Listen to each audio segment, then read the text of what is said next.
Good afternoon and welcome back, everyone. So I'm glad to be back after a couple of weeks recovering from surgery. I apologize for my speech. Might be a little bit off. Still don't have feeling in this part of my chin, so that's a new and exciting development. But it seemed to go well. I'm healing well, so I appreciate everybody checking in on me. But it's going well. So this week, as I was trying to figure out what we would discuss, there were some different and what seemingly disparate events that I experienced that I thought would be interesting to talk about and kind of lead into a topic as we finish up the year. And it's about being connected as humans and understanding how to continue our meaning. And I'll get into more of what that means in a little bit. So this week, I have Google Chromecast, and it puts images on our TV screen when it's just on, waiting for us to do something. And one of the images that came up was the Hubble image of the Coma Galaxy Cluster. And if you've not seen it, it's a really fascinating image. It's a cluster of thousands of galaxies, much like our Milky Way, each of which is comprised of, numerous stars, each of which could contain or could host a number of planets. So as I'm looking at this image, I'm thinking to myself, imagine the resources available in this one image of one portion of the galaxy or of the universe that we can see. And it made me think about how small we are on this one planet. And then at the same time, how we're kind of squandering our resources worrying about the little problems that we have here, as opposed to being focused on the much more grand picture of how do we survive throughout time in the universe? How do we reach that galaxy cluster? How do we get off this planet and take advantage of those resources so that humanity can survive and thrive? So that was one thought. The second is Jen realized that we're spending, especially in the US, a ton of money on trying to figure out how to kill each other better. So, don't get me wrong, I'm not naive about the need for defense, an investment in defense.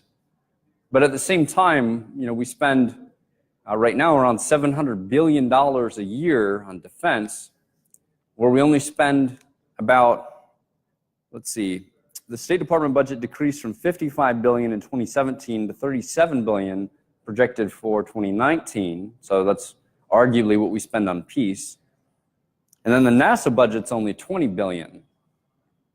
So fractions of a percent of the military budget and of the overall US budget are focused on peace and getting off the planet. I find that to be an interesting thing, that we're using all those resources towards ends that are arguably just about today and the foreseeable future. Now, the third thing, if you've been watching the news this week, you might have noticed some instability in our political system. And I look at politics and I see it as us prioritizing our short-term goals, right? We're worried about winning today. We're worried about being right today. We're worried about showing the other side that our side is right and that we're going to win, which is a really finite game way to look at life. Winning just the next election, or in the corporate world, just winning the next quarter for our quarterly earnings.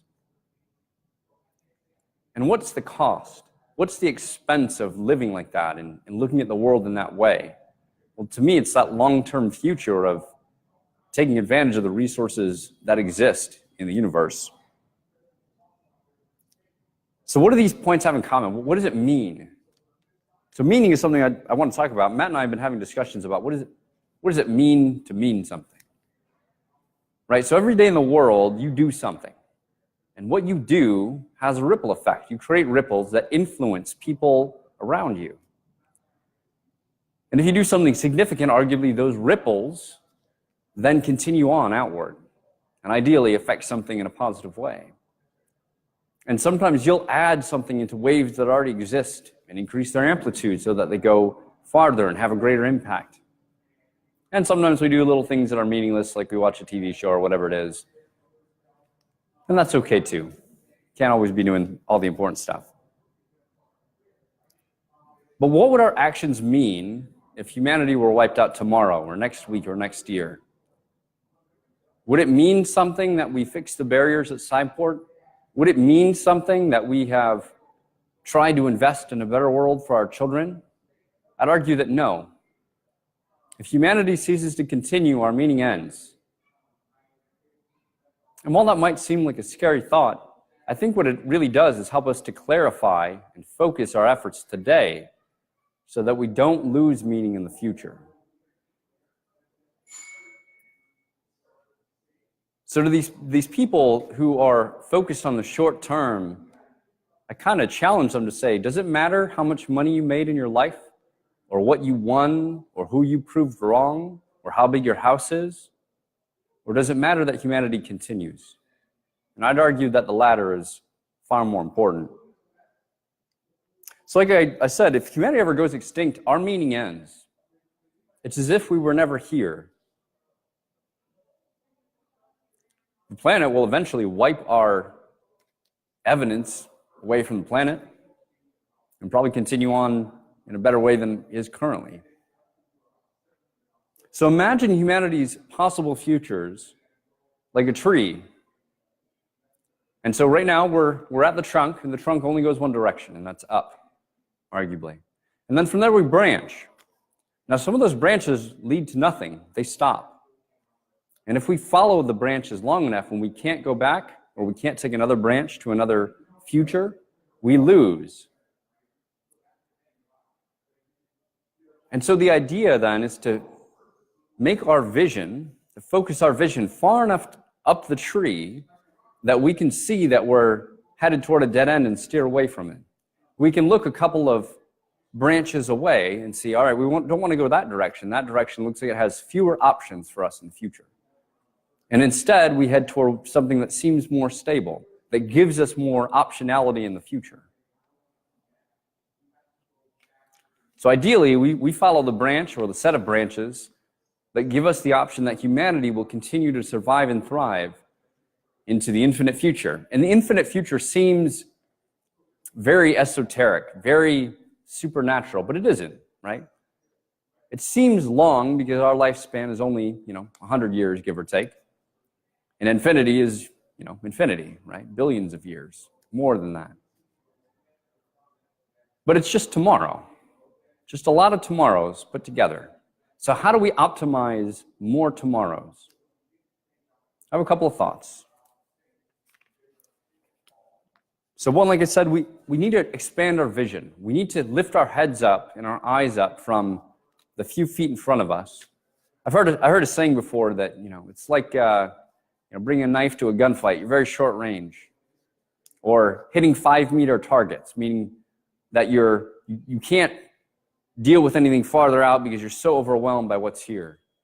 One that I thought was the most funny, it's I think you mentioned it, it's like being in a knife fight in an alligator pit, right? So that's very close range. We need to get out of those set of circumstances where we're so worried and so panicked about the things close to us, which oftentimes are not really issues, that we can start to look down the road and say, what is it I'm trying to accomplish? What is our goal? So our goal, and this is the goal of the church, one of the reasons why we thought it was important, is that humanity survives and thrives. That's the goal. The goal is not to win the election. The goal is not to introduce a certain political solution to some imagined problem set. It's that humanity survives and thrives. One of the core pieces of that is, to me, getting off the planet. It just introduces redundancy and more options. So that's something we should prioritize. Now, some are going to argue, but yes, we have plenty of problems here, and that is true. We can't ignore the realities of today. But it does mean that we need to prioritize tomorrow, because without a tomorrow, today does not matter. So how do we do that? What mindset or what tools do we need to use to focus on the tomorrow? There's this really interesting concept called infinite game, finite and infinite games.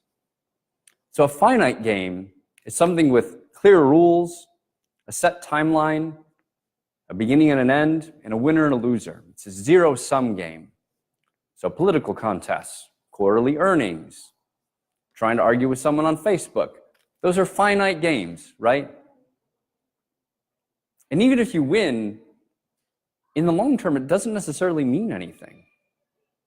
Now, in contrast, the infinite game is a game that you play to keep playing. So there's a saying that I came across that I think embodies this idea of the infinite game. And of course, for us, the infinite game is that humanity continues to exist. We get to keep playing. We get to keep enjoying our existence. So here's a saying. Allegedly, it's a Greek proverb. It was hard to track down the source, so I'll just share it. A society grows great when old men plant trees in whose shade they know they shall never sit. So I'll read it again. A society grows great when old men plant trees in whose shade they know they shall never sit.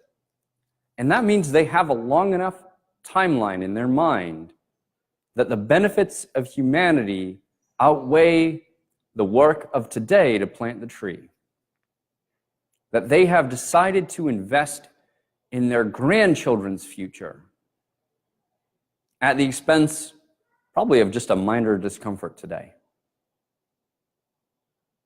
I like that saying a lot because it's not about the individual.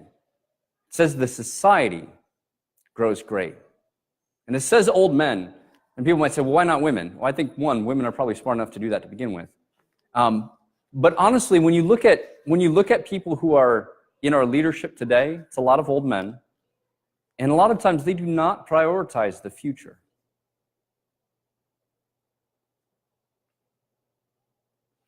So an infinite game is a game with no space and time boundaries. It's a play to play, whereas a finite game is a play to win. So how do we play the long game? Well, first, we don't focus extensively on the crises of today. So people might be looking at the news like, oh my gosh, we're in a crisis. Well, maybe. I mean, if it leads to nuclear war or a mass collapse of civilization, then yeah, maybe we're in a crisis. But it might just be kind of one of those crises that looks like it while you're in it, but really in hindsight or when you step out of it, it's just what I would call a kerfluffle, right? If you've never heard of kerfluffle, it's a good word. It means something that gets you all riled up, but doesn't really have a lot of meaning to it. And as we move throughout history, that might be what this is. Just a blip, just an annoying blip in time. And I think that will be especially true if instead of focusing on what is wrong with today and convincing people on Facebook that it's wrong and you must agree with me that it's wrong or right, if instead we focus on building a future that we want to live in and we want our children to live in. So don't get stuck defending today when you could be building tomorrow. That is what I think we can do to help realize the long-term future of humanity, to continue our meaning going forward. So then to advocate to our elected leaders, to get involved in the kind of decision-making where we begin to marshal our resources to build that future of tomorrow. And like I said, I'm not naive enough to say, oh, we can't spend anything on defense or anything on stability and building up today. Those are necessary. Because without those things, people won't see the value of investing in the future. But I think we could shift some resources. When we look at the inventions and the quality of life devices and engineering that came out of the space program, it's really incredible. It's a remarkable return on investment that we got. And yet we scaled it down. We're like, oh, we achieved our objective. We made it to the moon. We beat the Russians. I guess we're done now. That's a short-term way to look at it. If they had continued, who knows where we would be today? So if we play that infinite game, we will eventually reach the Coma Galaxy Cluster that I mentioned earlier, I think. I think the immense resources of the universe are waiting for us. So plant a tree today that you will never sit under. So as we always do, we're going to stop here and we're going to share what we're grateful for. We're gonna do something a little bit different. I'll stop the video and then I'll make it so that everybody can talk to the camera and we can hear everybody what they're saying. I want to say what I'm thankful for. I'm thankful for you all. Because even though we're small, I believe we're mighty. And you all help me focus on these ideas of the future that will keep us going and help me to stay motivated to do this every week and every day that I get up. So thank you very much. I hope you have a great week, and I hope to see you next weekend.